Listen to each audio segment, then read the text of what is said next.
जय गुरुदेव. रामराम शेतकरी मित्रो.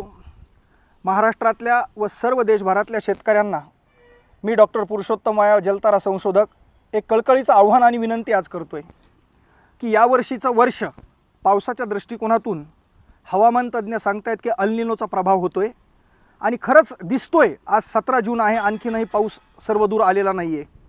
म्हणून येणाऱ्या काळामध्ये शासन दरबारावरून पण सांगण्यात आलेलं आहे की अल निनोच्या प्रभावामुळे पाऊस हा कमी पडू शकतो. आता सध्याच्या परिस्थितीमध्ये पिण्याच्या पाण्यासाठी जे जलसाठे आहेत ते पण संपत चाललेले आहेत. प्रचंड प्रमाणावर भूजल पातळी खालावत चाललेली आहे आणि पुढं एखादं जलसंकट येऊ शकतं. म्हणून जलताराचा संशोधक म्हणून पावसाच्या पाण्याचं योग्य संवर्धन करण्याची जी पद्धती मी 2020ला या भूमीमध्ये विकसित केली, संशोधित केली, आज पूर्ण महाराष्ट्राच्या कान्याकोपऱ्यापर्यंत, भारताच्या कान्याकोपऱ्यापर्यंत शेतकरी स्वतःच्या खर्चानं स्वतः पुढाकार घेऊन ही प्रक्रिया करतायत. तर माझं आव्हान आहे की आणखीनही पाऊस यायला जितका कालावधी असेल, ज्या शेतकऱ्यांचं हे शेत पुनर्भरण जलताराचं करायचं राहिलं असेल त्यांनी करावं. तर काय आहे जलतारा? जलतारा ही पावसाच्या पाण्याचं संवर्धन करण्याची अत्यंत साधी, सोपी, सरळ व तांत्रिकदृष्ट्या योग्य, कमी खर्ची, कमी वेळेमध्ये जास्त प्रमाणावर होणारी प्रक्रिया आहे. आपण याच्यात काय करतो, पाऊस पडल्यावर एखाद्या एकरामध्ये पाणी वाहत एखाद्या उताराच्या कोपऱ्याला येऊन थांबतं. त्याच एकरामध्ये त्या उताराला आपण 5 बाय 5 आणि 6 फूट खोलीचा एक शोष खड्डा करतो आणि त्याला अशा दगडानं भरतो. हा माझ्या जलतारा संशोधनातला पहिला जलतारा खड्डा आहे आणि याच्यात 5.5 फूट आपण मोठाले दगड भरलेले आहेत. म्हणजे ते आलेलं पाणी त्या दगडाच्या सांधीतून जमिनीमध्ये मुरतं. असं प्रत्येक एकरामध्ये 1 किंवा 2 5 बाय 5 आणि 6 फूट खोलीचे मुरूम लागेपर्यंत शोष खड्डे करा JCB मशीनच्या माध्यमानं आणि त्यामध्ये काळ्या पाषाणाचे किंवा गोल गोटे असलेले दगड भरा. हे दगड मातीला वर ठेवतात, पाण्याला सांधीतून खाली नेतात. असं प्रत्येक एकराचं नियोजन जर केलं तुम्हाला 5 एकर आहे, 5 खड्डे करा, एकरी एक. जिथं पाणी साचून राहतं, चिबडतं, तिथं 2-2 करा. 10 एकर असेल 10 खड्डे, 25 एकर असेल 25 किंवा 30 खड्डे.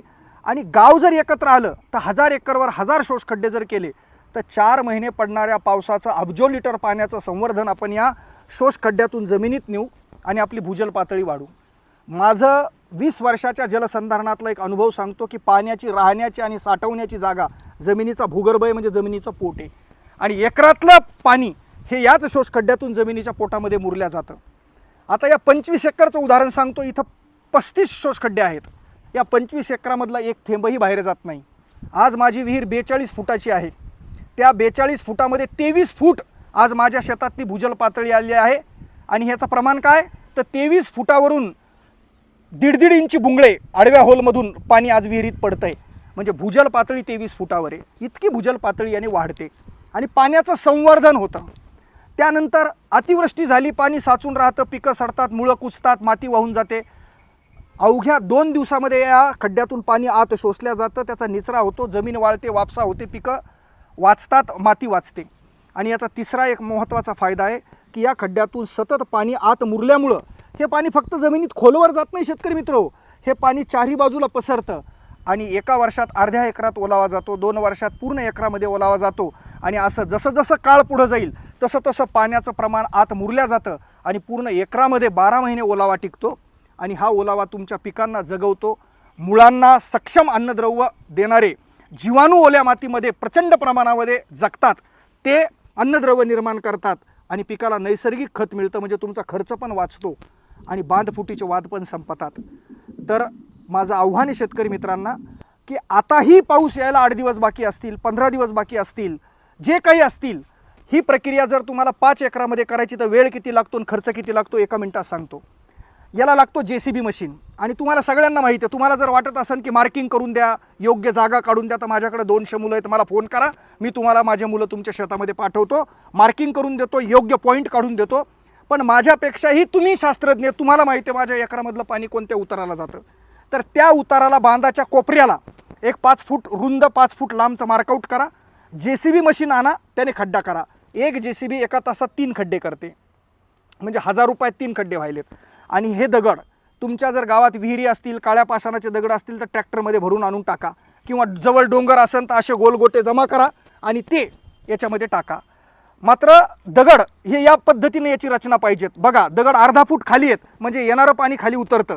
हे जे भेगळा दिसतात तुम्हाला हे पाणी उतरलेलं आहे पूर्णपणे. तर अशा पद्धतीने इतकं सोपं आहे. म्हणजे 5 एकराचा जलतारा 2 घंट्यामध्ये होतो. दगड टाकायला 4 घंटे. म्हणजे एका दिवसात 5 एकरामध्ये 5 शोष खड्डे तुम्ही करू शकता. 2 तासामध्ये JCB 2000 खड्डे करल आणि दगड तुम्हाला कसे भेटतात ते तुमच्यावर अवलंबून आहे. म्हणजे जर उद्या पाऊस पडायचा तर आज तुमचं जलताराचं जलसंवर्धन तुम्ही शेतामध्ये करू शकता. इतकी साधी सोपी कमी वेळेत कमी खर्चातली ही प्रक्रिया गुरुदेवांच्या आशीर्वादानं माझा मित्र म्हणून इंबोधरीच्या सहकार्यानं मी 2020ला माझ्या या कोरडवाहू शेतात संशोधित केली आणि 4 वर्षामध्ये मी बागायतदार झालेलो आहे. 42 फुटाची विहीर या 25 एकरला पाणी पुरवते. आणि आता वेळ आहे. येणारा काळ सांगता येत नाही शेतकरी मित्र कसा असेल. सांगतात ना जलसंकट येईल, 3रं महायुद्ध पाण्यासाठी होईल. म्हणून आता वेळ आलेली आहे की आपल्या भगवंतानं सृष्टीनं दिलेला प्रत्येक पावसाचा थेंब आपल्याला वाचवायचा आहे आणि त्याचं संवर्धन करायचं आहे. आणि ही संवर्धन करणारी जलतारा ही अत्यंत योग्य पद्धती आहे. म्हणून जलताराचा संशोधक म्हणून तुम्हाला कळकळीनं आव्हान करतो. जी मदत लागली तुमचा मुलगा म्हणून मला, तुमचा भाऊ म्हणून मला सांगा, आदेश द्या. मी तुमच्या सेवेसाठी तत्परतेने हजर आहे. खूप खूप धन्यवाद. जय गुरुदेव. राम राम.